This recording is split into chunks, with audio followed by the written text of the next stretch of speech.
In the early 1950s, U.S. planes were conducting low-flying recon missions over the USSR, but there were constant worries of them being spotted and shot down.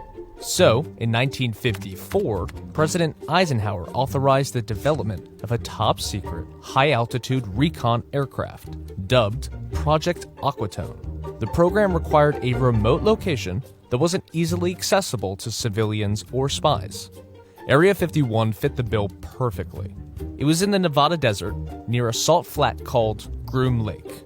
No one knows exactly why it's called Area 51, but one theory suggests it came from its proximity to the Nevada nuclear test sites. The Nevada test site was divided into number-designated areas by the Atomic Energy Commission.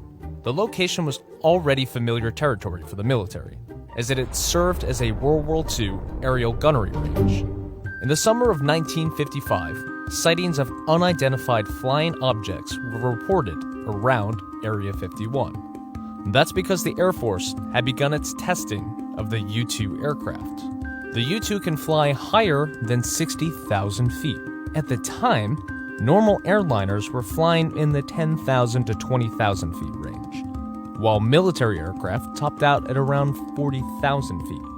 So if a pilot spotted the tiny speck that was the U-2 high above it, they would have no idea what it was. And they would usually let air traffic control know someone was out there, which is what led to the increase of UFO sightings in the area. While Air Force officials knew the UFO sightings were U-2 tests, they couldn't really tell the public. So they explained the aircraft sightings by saying they were natural phenomena and high-altitude weather research. The testing of the U-2 ended in the late 1950s, but Area 51 has continued to serve as the testing ground for many aircraft, including the F-117A, the A-12, and the Tacit Blue.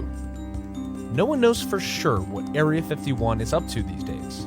The government never even publicly acknowledged the existence of the base until 2013, with the release of declassified CIA reports.